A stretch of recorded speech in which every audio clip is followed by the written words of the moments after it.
Bismillahirrahmanirrahim.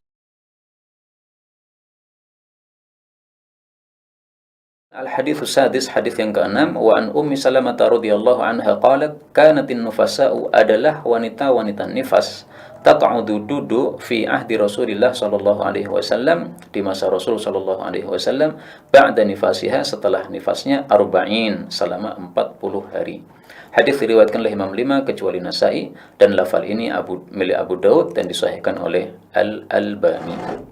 Imam Tirmidzi mengatakan, waqad ajma'a ahlul ilm, sepakat para ulama, min ashabin Nabi sallallahu alaihi wasallam wa tabi'in wa man ba'dahum, baik sahabat Nabi, tabi'in maupun setelahnya, ala anna nufasa, bahwasanya wanita yang nifas, tad'u salata arba'ina yauman, meninggalkan salat selama 40 hari, illa antara tuhra qabla dzalik, kecuali kalau dia melihat suci sebelum 40 hari, berarti dia sudah suci.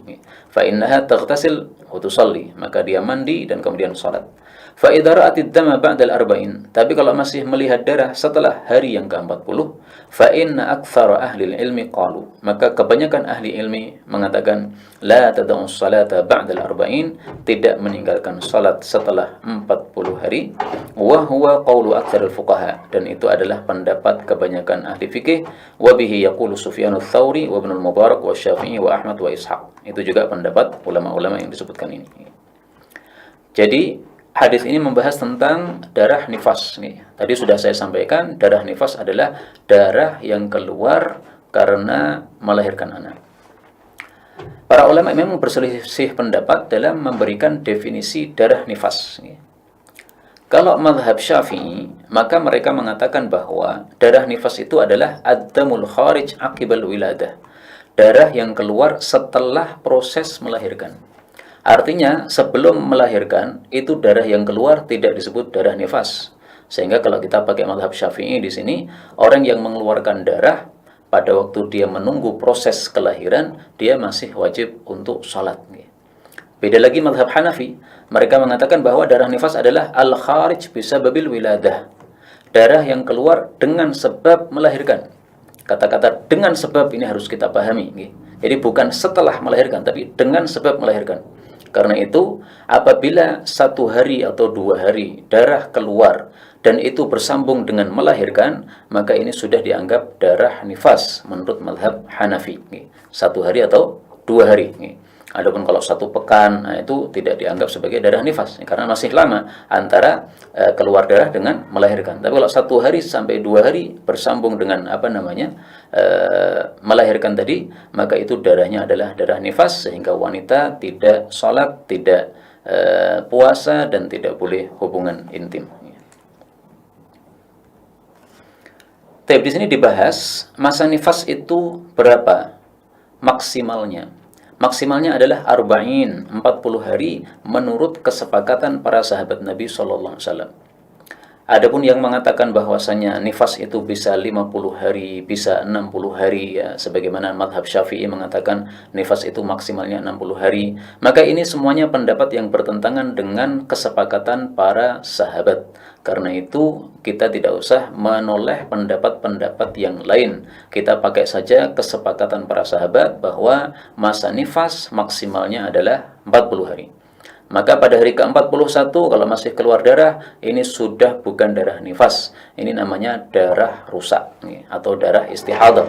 Karena definisi darah istihadah tadi, darah yang bukan darah haid dan juga bukan darah nifas. Nah, sehingga batas maksimalnya 40 hari, setelahnya berarti darah istihadah. Adapun batas minimal nifas, maka para ulama mengatakan la hadda li aqallihi. Tidak ada batasan bagi minimal darah nifas. Sehingga ketika seseorang mengeluarkan darah hanya 1 jam misalnya setelah melahirkan, setelah itu kering, tidak keluar apa-apa lagi, berarti nifasnya sudah selesai.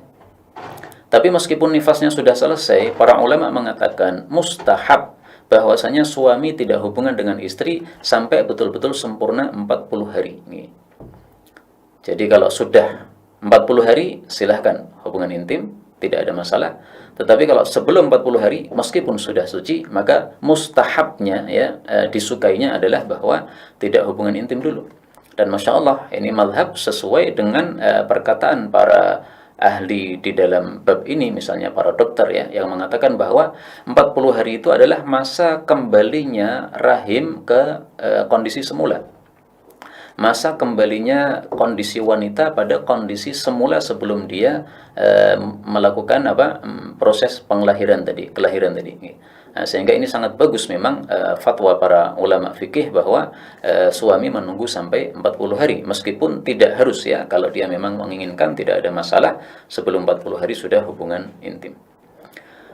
Taib, maka yang dimaksud taq'udu di sini ya, para wanita nifas itu duduk, itu maksudnya duduk dari melakukan salat, tidak puasa, tidak hubungan intim ya. Sampai 40 hari itu adalah batas maksimalnya.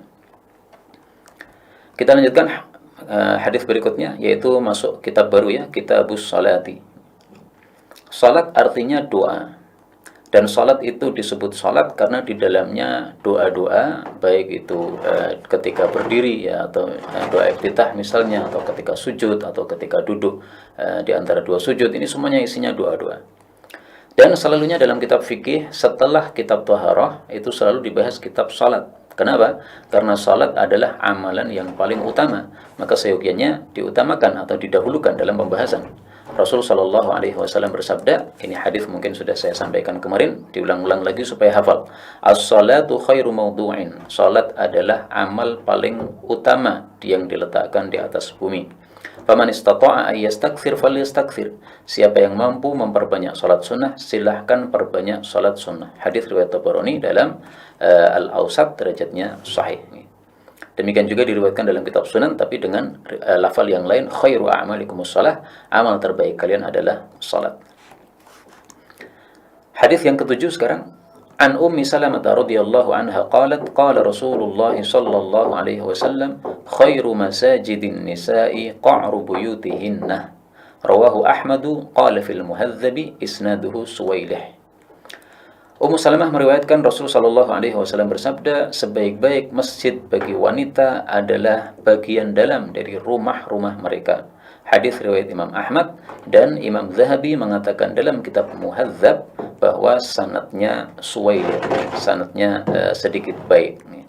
Artinya ada masalah sedikit, tetapi tidak ada masalah untuk dijadikan dalil karena dia dikuatkan oleh dalil-dalil yang semakna atau hadis-hadis yang semakna. Jadi Muhadzab ini adalah nama satu kitab karya Al-Imam Al-Baihaqi rahimahullahu ta'ala. Dan kitab Al-Muhadzab ini adalah merupakan ringkasan dari kitab Sunan Kubra Al-Baihaqi. Sunan Kubra kan tebal sekali. Nah, oleh Imam Zahabi diringkas menjadi kitab Muhadzab ini. Nah, dalam kitab Muhadzab itulah beliau mengatakan hadis ini sanadnya Suwailih. Hadis ini menunjukkan bahwa wanita lebih baik sholatnya di rumah, bukan di masjid. Meskipun wanita tidak dilarang sholat di masjid. Rasul Shallallahu Alaihi Wasallam menyampaikan kepada para suami, jangan melarang istrimu datang ke masjid. Jadi suami melarang itu nggak boleh. Kalau istrinya minta izin, harus diizinkan. Rasul Shallallahu Alaihi Wasallam bersabda, la tamna'un nisa' hududahunna minal masajid. Jangan mencegah istrimu untuk mendapatkan bagian mereka dari masjid idza sta'dzannakum, kalau mereka minta izin ke masjid. Hadis riwayat Muslim sahih. Tapi meskipun demikian, lebih bagusnya wanita salat di rumah. Apalagi salat yang dilakukan di siang hari, salat duhur sama salat asar sama salat maghrib, karena maghrib ini juga masih terang. Adapun salat-salat yang dilakukan oleh para salaf, para sahabat wanita di masjid, itu yang saya temukan hanya dalam salat isya dan salat subuh saja. Sampai hari ini saya belum menemukan hadis yang jelas, sharih, yang sahih, yang menunjukkan bahwasanya para sahabiyat mereka melakukan salat 5 waktu di masjid pada waktu tadi, zuhur, asar, maghrib. Saya belum menemukan.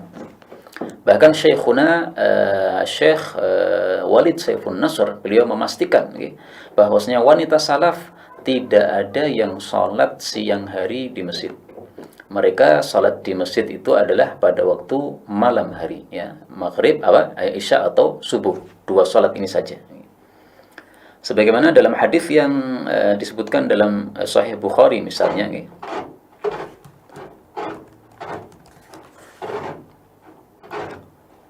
kunna nisa'un Nabi sallallahu alaihi wasallam adalah istri-istri Nabi sallallahu alaihi wasallam yusalli ma'an Nabi al-fajr. Mereka itu salat bersama Nabi, salat subuh.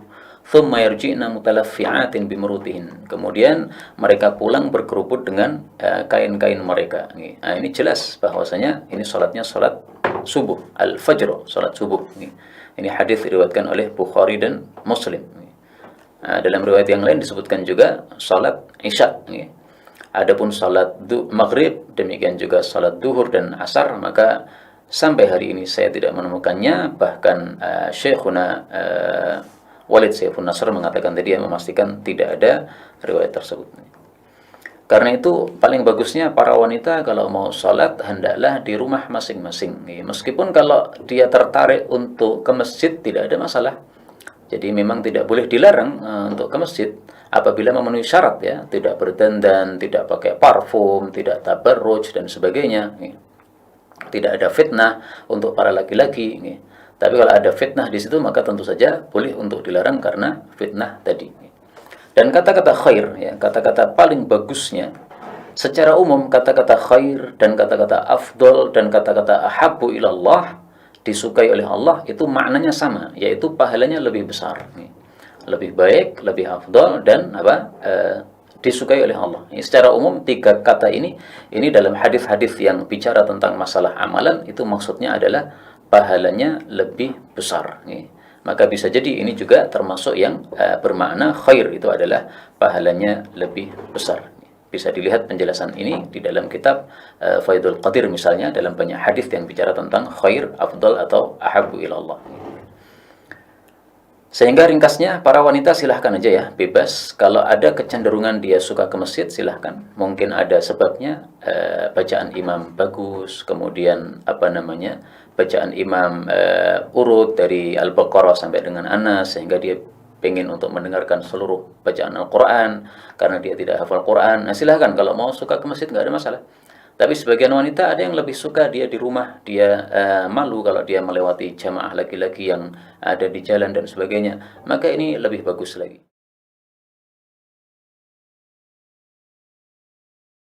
تقبل منا إنك أنت السميع العليم وتب علينا إنك أنت التواب الرحيم اللهم نحمدك حمدا شاكرين حمدا ناعمين حمدا يوافي نعمه يكافئ مزيدا يا ربنا لك الحمد ولك الشكر كما ينبغي لجلال وجهك الكريم ولعظيم سلطانه اللهم صل وسلم وبارك على رسولك الكريم نبينا محمد وعلى آله وصحبه أجمعين اللهم اجعلنا من أهل القرآن waj'alil Qur'ana sahiban lana fid dunya wa syafi'an lana fil akhirah.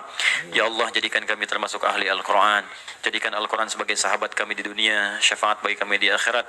Allahumma nawwir ya Allah qulubana binuril Qur'an. Ya Allah, sinari hati kami dengan cahaya Al-Qur'an. Wa nawwir akhlaqana binuril Qur'an. Ya Allah, sinari akhlak kami dengan cahaya Al-Qur'an. Allahumma nawwir hayatana binuril Qur'an, a'ilatana binuril Qur'an, quburana binuril Qur'an. Ya Allah, sinari kehidupan kami dengan cahaya Al-Qur'an. Sinari keluarga kami dengan cahaya Al-Qur'an. Sinari alam kubur kami kelak dengan cahaya Al-Quran.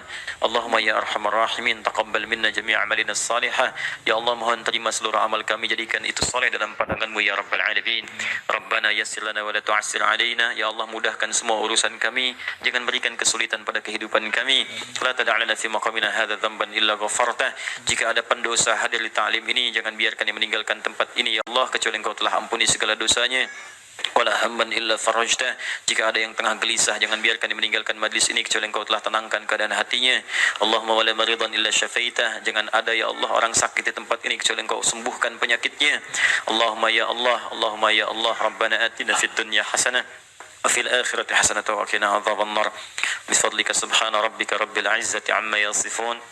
والسلام على المرسلين وآخر دعوانا سبحانك اللهم وبحمدك أشهد أن لا إله إلا أنت نستغفرك ونتوب إليك والحمد لله رب العالمين ثم السلام عليكم ورحمة الله وبركاته.